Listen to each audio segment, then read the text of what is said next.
Good morning student, स्वागत है आज की क्लास में आपका। आई होप आप सब ठीक हैं। हम पढ़ रहे हैं शेरशाह सूरी को, और शेरशाह सूरी को पढ़ते हुए उसके सुधारों की चर्चा हम कर चुके हैं। तो अब हम पढ़ेंगे शेरशाह के लोक हितकारी कार्य कि लोगों के हित के लिए, लोगों के कल्याण के लिए उसने कौन कौन से कल्याणकारी कार्य किए, जिसमें हम बात करते हैं सबसे पहले सड़क और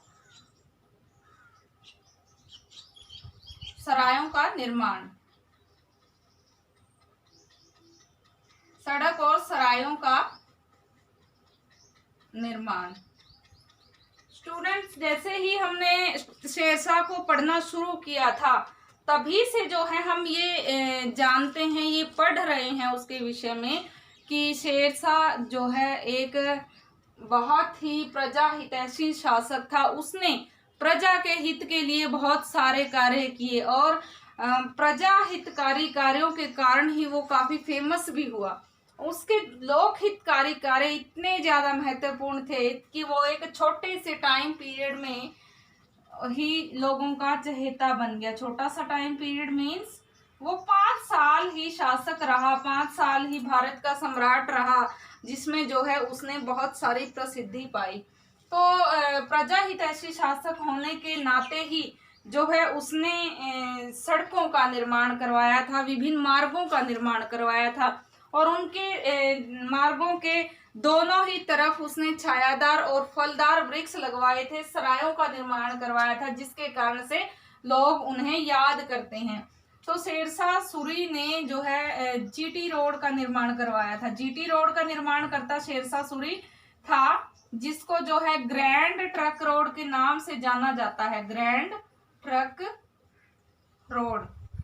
तो स्टूडेंट्स, ग्रैंड ट्रक रोड का निर्माण करता शेरशाह सूरी था, इसीलिए जीटी रोड को शेरशाह सूरी मार्ग भी कहा जाता है। शेरशाह सूरी मार्ग, शेरशाह सूरी मार्ग, और इसको जो है सड़क ए आजम कहा जाता है। सड़क ए आजम। तो स्टूडेंट्स, ये जो क्वेश्चन है ये शॉर्ट क्वेश्चन में भी आ सकता है, और अगर आप कॉम्पिटिटिव एग्जाम की तैयारी कर रहे हैं तो उसमें भी जो है ये क्वेश्चन आ सकता है कि जीटी रोड का निर्माण करता कौन था, या शेरशाह सूरी मार्ग किस सड़क को कहा जाता है। तो इस प्रकार से शेरशाह सूरी मार्ग, सड़क ए आजम और जीटी रोड का निर्माण करता शेरशाह सूरी स्वयं था। और यहाँ पे जो उसने पहली सड़क बनवाई थी, जो कि यहाँ पूर्वी बंगाल से शुरू होती थी, पूर्वी बंगाल से लेकर के आगे सोनार गांव से वो शुरू होती थी, सोनार गांव से, और सोनार गांव से चलती हुई वो जो है आगरा, दिल्ली, आगरा, दिल्ली, और उसके बाद लाहौर, और फिर पंजाब के एरिया से होती हुई वो पंजाब में रोहतासगढ़ तक जाती थी। पंजाब में रोहतासगढ़, रोहतासगढ़। तो ये रोहतासगढ़ का किला जो है स्टूडेंट्स शेरशाह सूरी द्वारा बनवाया गया था। तो यहाँ पे ये सड़क जो है रोहतासगढ़ जाती थी, और इस प्रकार जो है इस सड़क को, इसकी लंबाई के कारण, इसकी चौड़ाई के कारण जो है 1500 किलोमीटर लंबी होने के कारण इसको जो है सड़क ए आजम कहा जाता था। शेरशाह सूरी द्वारा बनवाए जाने के कारण शेरशाह सूरी मार्ग कहा जाता था। और ग्रैंड ट्रक रोड, तो उसने जो है जो 4 सड़कों का निर्माण करवाया था, उन चारों ही सड़कों को जो है जीटी रोड बोला जाता था, ग्रैंड ट्रक रोड बोला जाता था। ये पहली सड़क थी स्टूडेंट्स, जो पूर्वी बंगाल से सोनार गांव, और फिर आगरा से जो है दिल्ली, दिल्ली से वो लाहौर, लाहौर से जो है पंजाब के अन्य एरियो को क्रॉस करते हुए पंजाब में ही रोहतासगढ़ तक वो जाती थी। जो दूसरी सड़क थी स्टूडेंट्स, वो जाती थी, दूसरी सड़क के बारे में हम बात कर रहे हैं। तो दूसरी सड़क जो है आगरा, आगरा से शुरू होकर के जो है वो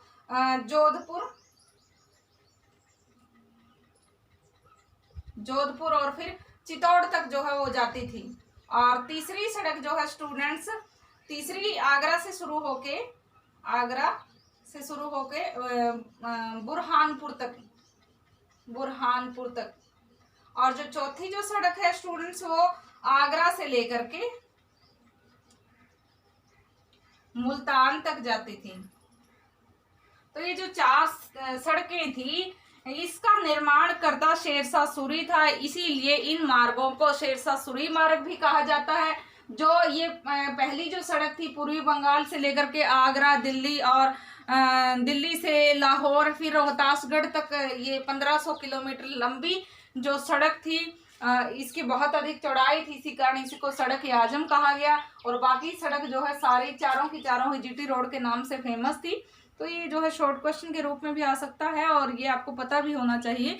तो इस प्रकार से शेरशाह सूरी मार्ग जो है वो सड़क बनवाने के कारण शेरशाह सूरी अपने समय के लोगों में तो फेमस था ही, आज तक भी जो है जीटी रोड के निर्माणकर्ता के रूप में शेरशाह सूरी को हम याद करते हैं। तो यहाँ पे स्टूडेंट्स उसने जीटी रोड का निर्माण करवाया था और जीटी रोड के निर्माण के साथ साथ जो है उसने इतनी जो लंबी चौड़ी सड़कें बनवाई थी, उनके दोनों ओर फलदार और छायादार वृक्ष लगवाए थे। हर 4 मील की दूरी पे उसने सरायों का निर्माण करवाया था। 1700 सराय जो है, बात करते हैं इतिहासकार, डेटा जो है विभिन्न ऐतिहासिक स्रोतों में हमें जो उपलब्ध होता है उस डेटा के आधार पे जो है 1700 सरायों का निर्माण करता शेरशाह सूरी था। 1700 सरायों का उसने निर्माण जो करवाया था, तो वो जो है यात्रियों के लिए, राहगीरों के लिए, व्यापारियों के लिए, उनकी सुविधा के लिए, उनकी सुविधा को मद्देनजर रख करके ही उसने इन 1700 जो सराय थी उनका निर्माण करवाया था। तो इन सरायों में जो है लोगों के रहने के लिए, आराम करने के लिए पूर्ण व्यवस्था होती थी। और इन सरायों में हर सराय को एक पुलिस चौकी या एक डाकघर के रूप में भी लोग यूज करते थे। उस समय के जो अधिकारी थे वो यूज करते थे। हर जो सराय थी उसमें मुसलमानों के लिए मुसलमान रसोइये, हिंदुओं के लिए हिंदू रसोइये और हिंदुओं के लिए ब्राह्मण रसोइये। तो इस प्रकार से जो हिंदू थे वो अपना खाना जो है यहाँ पे बनवा सकते थे और अध पका भोजन भी यहाँ पे उनको मिलता था। अन्न पका, बिना पका हुआ जो भोजन था, कच्ची जो रसद सामग्री थी वो भी यहाँ पे मिलती थी। तो यहाँ पे भोजन की उचित व्यवस्था थी, पानी की उचित व्यवस्था थी और आराम करने की उचित व्यवस्था थी। लंबे लंबे रूट से जब व्यापारी जो है आते थे, चलते जाते थे और वो कहीं भी सराय में बैठ करके आराम कर लेते थे, अपने पशुओं को भी बांध लेते थे। तो उनके पास घोड़े या जो भी ऊंट होते थे तो उनको बांधने के लिए भी उचित प्रबंधन किया गया था। तो उस समय पे शेरशाह सूरी द्वारा बनवाई गई 1700 सरायों के कारण और सड़कों के निर्माण के कारण और राहगीरों के लिए छायादार और फलदार वृक्षों के लगाए जाने के कारण शेरशाह सूरी जो है लोकहित के कारण बड़ा फेमस हुआ है और उसकी प्रसिद्धि जो है आज तक हम पढ़ रहे हैं और आज तक जो है हम उनकी बात कर रहे हैं कि कितना जो है प्रजा हितैषी शासक जो है शेरशाह सूरी था। तो प्रसिद्ध इतिहासकार डॉक्टर कानून गो उस समय की जो शेरशाह सूरी द्वारा बनाई गई सड़कें या सराय थी उनको जो है शरीर में धमनियों के रूप में जो है उसको उपमा देते हैं। और एक इतिहासकार हैं प्रोफेसर सतीश चंद्रा, वो लिखते हैं कि शेरशाह सूरी ने जो सड़कों का या सरायों का निर्माण करवाया था, उसके द्वारा करवाया गया सरायों का निर्माण लोगों के आराम की सुविधा के लिए उस समय की एक अद्भुत और उत्कृष्ट कृति कही जा सकती है। तो इस प्रकार से शेरशाह सूरी ने प्रथम जो मुख्य कार्य करवाया था सड़कों और सरायों का निर्माण था। तो दूसरा इसमें हम लोक हितकारी कार्यों में बात करते हैं लंगर व्यवस्था की स्टूडेंट्स, कि शेरशाह सूरी ने लंगर व्यवस्था का निर्माण किया था।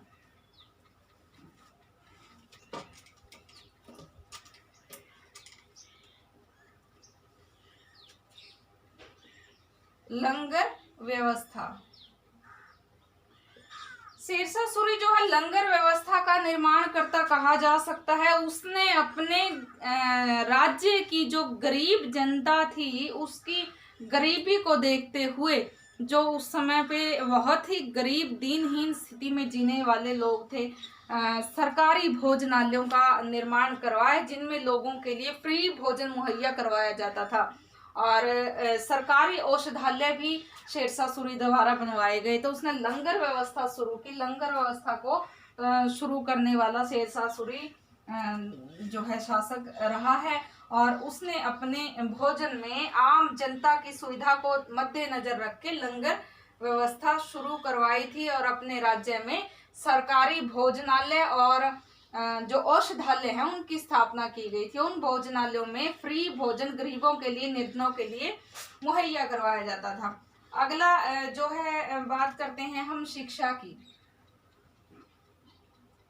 शिक्षा के लिए स्टूडेंट्स, जैसे हमें पता है कि वो एक अफगानी शासक था, उसने जो है विभिन्न मकतब और मदरसों की स्थापना करवाई। यहाँ पे बात की है हमने अभी मकतब की। तो मकतब क्या होता है? मकतब का अर्थ है प्राथमिक विद्यालय। प्राथमिक विद्यालय। स्टूडेंट्स, ये मकतब जो थे ये जो है इस्लामी शिक्षा के प्राथमिक केंद्र थे, जिसमें प्राथमिक जो छोटे स्तर के विद्यालय होते हैं जहां से स्टूडेंट्स पढ़ना शुरू करते हैं, जो है जहां से स्टडी शुरू होती है, प्राथमिक विद्यालय। और जो मदरसे हैं ये भी शिक्षा के ही केंद्र हैं, ये उच्च शिक्षा के केंद्र होते हैं, माध्यमिक या उच्च शिक्षा के। तो इस प्रकार से उसने विभिन्न मकतबों का, विभिन्न मदरसों का निर्माण करवाया। उसमें शिक्षकों की उचित व्यवस्था की। शिक्षकों को जो है अच्छा प्रशिक्षण दिलवाने के लिए भी जो प्रशिक्षणालय थे वो खोले गए, ताकि जो मकतब और मदरसे हैं उसमें शिक्षा प्राप्त करने वाले विद्यार्थियों को अच्छे शिक्षक उपलब्ध हो सकें। इसके लिए जो है उन्होंने हिंदुओं के लिए भी शिक्षा संस्थान खुलवाए जिसमें हिंदू जो है शिक्षा प्राप्त कर सकें। इस प्रकार से उसने शिक्षा के लिए भी उचित प्रबंधन किया था। उसके बाद हम बात करते हैं भवन निर्माण की। भवन निर्माण। शेरशाह सूरी अपने समय का एक बहुत ही अच्छा भवन निर्माणकर्ता भी कहा जा सकता है। उसने उस समय पे हिंदू और इस्लामिक शैली के सम्मिश्रण से बहुत सारी ऐसी इमारतों का निर्माण करवाया जिसके लिए लोग उसको याद भी करते हैं। उस समय की बनवाई गई एक बहुत ही फेमस जो मस्जिद है, जो जिसका निर्माण उसने रोहतासगढ़ के किले में करवाया था। रोहतासगढ़ के किले में एक बहुत ही फेमस मस्जिद का निर्माण करवाया गया था। और उसको जो है किला-ए कोहना मस्जिद के नाम से कहते हैं। किला-ए कोहना नाम से जो है उस मस्जिद को जाना जाता है। और उस समय की ये जो है एक उत्कृष्ट निशानी, एक उत्कृष्ट नमूना कहा जा सकता है।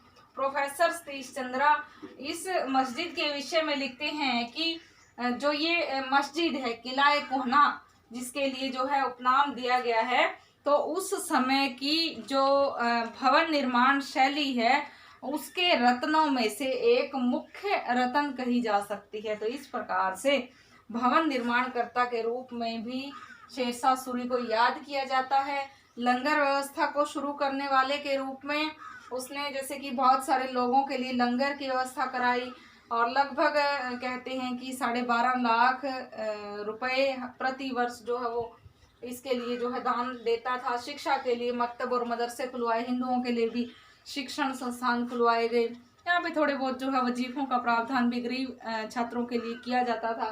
तो इस प्रकार से हमने शेरशाह सूरी के लोक हितकारी कार्यों के बारे में चर्चा की है। तो इसके बाद हम बात करते हैं शेरशाह सूरी की धार्मिक नीति। शेरशाह सूरी की धार्मिक नीति। शेरशाह सूरी कैसा शासक था? हालांकि जैसे कि हम अभी पढ़ रहे हैं, हमें पता भी है कि वो एक अफगानी शासक था और अफगानी शासक होने के कारण इस्लाम की भावनाओं से वो ओतप्रोत था। वो एक कट्टर सुन्नी मुसलमान था। कुछ इतिहासकार उसके विषय में लिखते हैं कि वो धर्म के प्रति सहिष्णु शासक था, लेकिन अधिकतर इतिहासकारों ने जो है ये बात की है कि वो धर्म के प्रति जो है असहिष्णु रहा है, और उसके जो उसके व्यवहार में हिंदुओं के प्रति जो है नफरत, हिंदुओं के प्रति जो कटाक्ष है वो देखने को मिला है। इसके लिए जो है उदाहरण स्वरूप बात करते हैं हम, रोहतासगढ़ के किले में जो है उसने मस्जिद का निर्माण करवा दिया। मंदिर थे वहां पे हिंदुओं के, उसको तोड़ करके मस्जिद का निर्माण करवा दिया। तो यहाँ से हमें पता चलता है कि उसने जो है इस्लामिक या फिर अपनी जो मुसलमान धर्म का पालन करते हुए और अपने आप की धर्म की श्रेष्ठता साबित करने के लिए, उसको सिद्ध करने के लिए हिंदुओं के मंदिर तोड़वाए और अपने मस्जिद का निर्माण करवाया। तो यहाँ पे जोधपुर में भी जो है उसने हिंदुओं पे अत्याचार किए थे, कत्लेआम के आदेश दे दिए थे। कालिंजर के जो अभियान था उसका, उसमें भी जो है उसका धर्म के प्रति असहिष्णुता प्रकट होती है। तो इस प्रकार से ये जो 3-4 अभियान थे, इसमें जो है इनको देख करके पता चलता है कि वो एक कट्टर सुन्नी मुसलमान था, और युद्धों को भी उसने जो है जीतने के लिए धार्मिक असहिष्णुता का सहारा लिया, जिहाद का सहारा लिया। तो विभिन्न इतिहासकार इस मत से सहमत भी नहीं है। प्रोफेसर सतीश चंद्रा लिखते हैं कि हालांकि ये धर्म के प्रति असहिष्णुता उसके कालिंजर अभियान में या जोधपुर जो अभियान था उसका, उसमें जो राणा पूरनमल के साथ उसकी जो भेंट हुई थी, उसकी मुठभेड़ हुई थी, उसमें जो है हमें देखने को मिलती है। लेकिन हम इस बात से भी जो है मुंह नहीं मोड़ सकते कि इनके अलावा उसने और भी बहुत सारे अभियान किए हैं, कहीं भी हिंदुओं के कत्लेआम के आदेश नहीं दिए, आम जनता को जो है कभी भी परेशान नहीं किया। एक शासक के रूप में वो धर्म के प्रति असहिष्णु नहीं था, वो सहिष्णु ही था। उसने हिंदुओं के लिए भी जो है भोजनालयों का प्रबंध किया, औषधालयों का प्रबंध किया, उसमें हिंदू लोगों को भी जो है सुरक्षा सुविधा में जो है उपलब्ध करवाई गई थी। उसके बाद यदि हम बात करें सरायों की, जो उन्होंने उसने सरायों का निर्माण किया था, उसमें हिंदू और मुस्लिमों के लिए अलग अलग से कमरे थे, रसोई भी यहाँ तक अलग अलग से थे, और यदि वो चाहता तो केवल मुस्लिमों के लिए व्यवस्था कर सकता था, लेकिन उसने प्रजा को समान माना है, और इसलिए जो है उसकी धार्मिक असहिष्णुता की जो प्रवृत्ति है वो केवल 2 या 3 स्थानों पर ही हमें देखने को मिली है। उसकी जो धार्मिक असहिष्णुता है आम जनता के लिए, उसकी जो प्रजा थी उसके लिए, प्रजा उसके नजरों में समान थी, उसमें उसने कोई भेदभाव नहीं किया था। तो इस प्रकार से धर्म के प्रति वो सहिष्णु ही कहा जा सकता है। तो स्टूडेंट्स, इस बारे में इतिहासकारों के जो मत हैं वो भिन्न भिन्न हैं। जैसे कि कुछ एक जो इतिहासकार हैं उन्होंने अपने विवरणों से सिद्ध किया है कि उसने अभियानों में जिहाद का नारा दिया था, और धर्म युद्ध जो है उसको बना दिया था, और धर्म युद्ध बना करके उसने युद्ध जीतने की जो टेक्निक थी वो यूज की थी, और इसी कारण से वो क्या था, धर्म के प्रति असहिष्णु शासक रहा है, हिंदुओं के प्रति असहिष्णु रहा है। लेकिन फिर विभिन्न इतिहासकारों ने अपने तर्क के द्वारा ये भी सिद्ध किया है कि हालांकि उसने 2-3 युद्धों में जीतने के लिए ऐसा किया हो, लेकिन आम जनता के लिए, प्रजा के लिए एक शासक के रूप में वो काफी अच्छा था।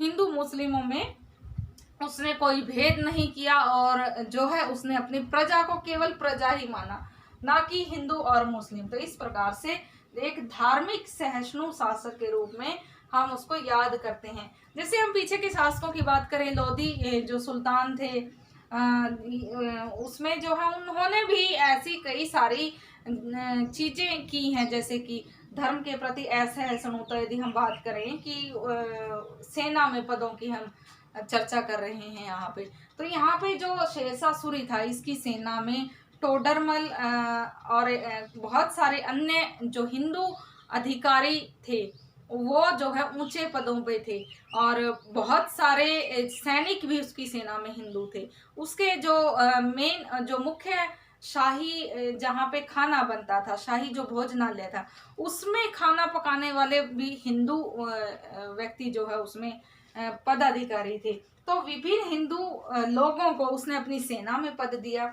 उसने जो है ऊंचे ऊंचे अधिकार, ऊंचे ऊंचे जो पद थे वो हिंदुओं को भी दिए गए। ये नहीं था कि अकेले मुस्लिम ही ऊंचे पदों के अधिकारी थे। तो इस विषय में हम कह सकते हैं कि वो जो है धर्म के प्रति सहिष्णु शासक था, ना कि असहिष्णु। तो विभिन्न इतिहासकारों के मतों से, उनके द्वारा दिए गए विभिन्न तर्कों से और ऐतिहासिक जो स्रोत हैं उनसे हमें पता चलता है कि धर्म की प्रति जो है वो सहिष्णु शासक ही था, वो प्रजा हितैषी शासक ही रहा है। तो अब हम बात करते हैं स्टूडेंट्स शेरशाह का चरित्र और मूल्यांकन। शेरशाह का चरित्र और मूल्यांकन की वो कैसा राजा था, कैसा जो है एक पुत्र था, कैसा एक प्रशासक था, क्या वो सैनिक था या फिर उसमें एक योग्य सैनिक के गुण कहाँ से आए थे। तो उन सारे ही विशेषताओं की चर्चा करेंगे जो उसके चरित्र में मौजूद थी। शेरशाह का चरित्र, शेरशाह का चरित्र मूल्यांकन।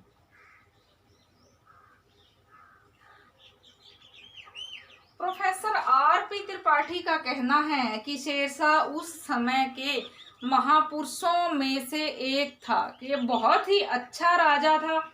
5 साल का जो छोटा सा टाइम पीरियड था उसका, उसमें उसने बहुत सारे ऐसे प्रजा हितैषी काम किए जिसके कारण वो फेमस हो गया। और उसके बाद आने वाले जो अग्रगामी मुगल शासक थे, जिसमें हम अकबर महान का नाम लेते हैं, तो वो भी उसके कर कदमों पे चला और जो है उसने उसमें थोड़ा बहुत सुधार किया और बहुत सारी उपलब्धियां हासिल की और आम जो जनता थी उसमें प्रसिद्ध हो गया। तो इस प्रकार से शेरशाह जो है एक व्यक्ति के रूप में कैसा था। सबसे पहले हम बात करते हैं व्यक्ति के रूप में। शेरशाह एक बहुत ही अच्छा व्यक्ति था। जब उसका जन्म हुआ तो जो है 8 बहनों भाइयों में वो सबसे बड़ा था। यहाँ पे उसकी सौतेली माँ हालांकि उससे प्यार नहीं करती थी, ईर्ष्या करती थी, लेकिन इतिहासकारों ने अपने विवरणों में लिखा है, अपने जो व्याख्यान दिए हैं उस समय के समकालीन इतिहासकारों ने, तो उसमें लिखा है कि पिता से वो बहुत प्रेम करता था। माता से भी नफरत के विषय में नहीं लिखा है कि वो उससे करता था, लेकिन उसकी माता उससे जो है जलती थी, क्योंकि वो चाहती थी कि उसके जो बेटे हैं वही जो है ज़्यादा हसन खान के करीबी हों। तो एक व्यक्ति के रूप में वो बहुत अच्छा था। और जैसे ही जो है अपने पिता की जागीर उसने संभाली और वो अपनी जो है एक अच्छे व्यक्ति के होने के कारण, एक अच्छे व्यक्तित्व के गुण होने के कारण वो आगे बढ़ता गया। बहार खां के साथ रहा। वो बहार खां का उसने कैसे अपनी जो है गुणों से, अपने जो अंदर अपनी योग्यता है उससे कैसे बहार खान का दिल जीत लिया। और एक शेर का सा कलेजा होने के कारण जो है बहार खान की जान बचाई और शेर को मार डाला और यहाँ पे जो है फरीद से वो शेरशाह बन गया और शेर खान बन गया। तो यहाँ पे शेर खान बनने के बाद उसने जो है बहुत ही ज़्यादा उपलब्धियां हासिल की। छोटे छोटे अभियानों को उसने किया। वो मुगल सेना का जो रहन सहन था, उसकी कुशलता थी, जो उसकी क्षमता थी, उसका उसने बारीकी से अध्ययन किया बाबर की सेना में रह के। यहाँ पे जब बाबर की सेना ने, बाबर के सैनिकों ने जब जो है उस पर नजर रखनी शुरू कर दी तो उसने वहां से वो छोड़ दिया उसकी सेना को और यहाँ वो पुनः बहार खान के पास आ गया। यहाँ पे बहार खान की पत्नी के भी मर जाने के बाद, दूदू बीबी के मर जाने के बाद उसने अपने आप को वहाँ का जो है आधिपत्य अपने हाथों में ले लिया और ऊंचे ऊंचे पद जो है अपने विश्वास पात्रों को दे दिए। यहाँ से उसने शुरुआत की। फिर जो है उसने जो शुरुआती जो अभियान किए और विभिन्न अभियानों में उसने जीत हासिल की। लाड मलिका से विवाह करके जो है उसने चुनार का जो क्षेत्र था उस पर कब्जा जमा लिया। तो इस प्रकार से कूटनीतिक चालें चलता हुआ एक व्यक्तित्व के उदाहरण, अच्छे व्यक्तित्व के उदाहरण प्रस्तुत करता हुआ वो निरंतर आगे बढ़ता गया और उपलब्धियों को पाता गया। तो इस प्रकार से हम कह सकते हैं कि वो बहुत ही अच्छा व्यक्ति था। यहाँ पे जो है एक अच्छे व्यक्तित्व के गुण हम यहाँ इसलिए भी जो है उसमें देखते हैं क्योंकि शुरुआती जीवन में ही जो है उसने शुरू से ही अपने पिता से बहुत ज़्यादा लगाव था, और उस लगाव के कारण जो है वो उसके साथ रहा और अपने पिता की जो जागीर थी उसको संभाला। उसके बाद जो है आपसी झगड़ों से अपने आप को दूर उसने कर लिया, क्योंकि पिता से वो झगड़ना नहीं चाहता था, और माता जो है अपने पति की, उसकी जो सौतेली माँ थी, वो अपने पति के कान भर के उससे लड़वाती रहती थी। तो इस प्रकार से उसमें बचपन से ही एक अच्छे व्यक्ति के गुण थे। उसके बाद जब वो राजा बना तो जो है उसके व्यक्तित्व में और अधिक निखार आया, और उसने बहुत सारे प्रजा हितकारी कार्य जो है अपनी प्रजा के लिए किए, और वो प्रजा में फेमस हो गया। तो यहाँ पे जो है हिंदी का एक विद्वान है मलिक मोहम्मद जायसी, उसके समय में ही जो है उसने पद्मावत की रचना की है, और उस समय में एक व्यक्ति के रूप में एक महान व्यक्तित्व की जो है गणना करते हैं इतिहासकार उसकी, वो इसीलिए भी करते हैं क्योंकि उसने बहुत सारे हिंदू और मुस्लिम साहित्यकारों को, इतिहासकारों को संरक्षण दे रखा था। तो यहाँ पे एक व्यक्ति के रूप में वो बहुत ही महान, बहुत ही अच्छा कहा जा सकता है। तो दूसरा हम बात करते हैं सैनिक के रूप में। सैनिक के रूप में उसकी सैनिक के रूप में तो सैनिक के रूप में उसकी उपलब्धि की चर्चा हम यहाँ इसीलिए करते हैं क्योंकि सैनिक के रूप में जो उसके सैनिक के जो गुण थे बचपन से ही उसके खून में थे। अपने जो पिता कमांडो थे वो जागीर के, उससे ही जो है सैनिक शिक्षा उसने प्राप्त की थी। और यहाँ पे जब वो बहार खान के साथ थे तभी जो है एक अच्छे सैनिक होने का परिचय उसने देना शुरू किया था, और एक सैनिक के रूप में वो बाबर की सेना में भी रहे। धीरे धीरे जो है उसने अपनी प्रसिद्धि बढ़ाई और अपनी योग्यता से जो है वो उपलब्धियों को पाते गए, और आगे जो है एक सम्राट बन गए। इतने बड़े राज्य को साम्राज्य में बदलने की जो उसकी महत्वाकांक्षा थी उसको उसने पूरा किया, और यहाँ पे एक विशाल और स्थायी सेना की उसने जो है भर्ती की। उन सैनिकों का प्रशिक्षण उनकी योग्यता के आधार पर राजधानी में सैनिकों की भर्ती शेरशाह स्वयं करता था। सैनिकों के साथ उसका बहुत सौहार्द व्यवहार था। उसने जो है सैनिकों के साथ जो तालमेल था वो बहुत अच्छा बैठाया। वो स्वयं एक व्यक्ति के रूप में सैनिकों के बीच में कभी कभार जाता था, और वहाँ पे जो है बड़े अच्छे से उनसे पेश आता था, और उनकी योग्यता के आधार पे पदोन्नति भी होती थी उनकी, और उनके वेतन में वृद्धि भी होती थी। तो एक अच्छे सैनिक के गुण उसके अंदर बचपन से ही थे, और वो एक अच्छा सेनापति सिद्ध भी हुआ। तो एक अच्छे सैनिक और सेनापति के रूप में भी वो बहुत ही उत्कृष्ट प्रतिभा का धनी था। आगे एक प्रशासक के रूप में और सुधारक के रूप में बात करते हैं। प्रशासक व सुधारक के रूप में, सुधारक के रूप में तो एक प्रशासक के रूप में जैसे कि उसके प्रशासनिक सुधारों में हमने जो है चर्चा की कि विभिन्न केंद्रीय अधिकारियों को उसने नियुक्त किया, उसको प्रांतों में बांटा, सूबों में बांटा, उसके बाद उनको सरकारों में बांटा, उसके बाद जो उनको परगनों में और फिर गांवों में। तो इस प्रकार से विभिन्न भागों में, विभिन्न इकाइयों में बांट करके अपने साम्राज्य को एक सुव्यवस्थित, सुसंगठित व्यवस्था जो है उसने लोगों को दी, और यहाँ पे विभिन्न अधिकारियों को नियुक्त किया उनकी योग्यता के आधार पे, जो कि उसके लिए एक शक्ति का प्रतीक थे, और उसके राज्य को जो है भली भांति चलाने में उसके मददगार थे। यहाँ पे प्रजा हितकारी कार्यों के करने के कारण वो प्रजा में एक सुधारक के रूप में भी उसने उदाहरण प्रस्तुत किए। अब हम बात करते हैं अकबर के अग्रगामी के रूप में। अकबर के अग्रगामी के रूप में तो अकबर के अग्रगामी के रूप में भी जो है शेरशाह को याद किया जा सकता है। अकबर का वो अग्रगामी था, अकबर से पहले का महान शासक था, और अकबर भी उसके ही पद चिन्हों पे चला था। बहुत सारे ऐसे मुद्रा सुधार, व्यापार में सुधार, लोक कल्याणकारी कार्य, न्यायिक सुधार, भू राजस्व सुधार, प्रशासनिक सुधार उसने किए थे कि वो अकबर का अग्रगामी महान शासक सिद्ध हुआ। तो स्टूडेंट्स, आज हमने बात की शेरशाह के चरित्र मूल्यांकन की, उसके धार्मिक नीति की, और जो है शेरशाह के लोक कल्याणकारी कार्यों की, जिसको आप ध्यान से पढ़ेंगे और जो है इसको अच्छे से पढ़ करके जो है इसको अगर इसमें आपको कोई भी जो है कुछ कोई पॉइंट क्लियर नहीं होता तो आप जो है कमेंट बॉक्स में आगे कमेंट करके मुझसे पूछ सकते हैं, आपको आगे की वीडियो में उसका आंसर दिया जाएगा। थैंक यू आज के लिए।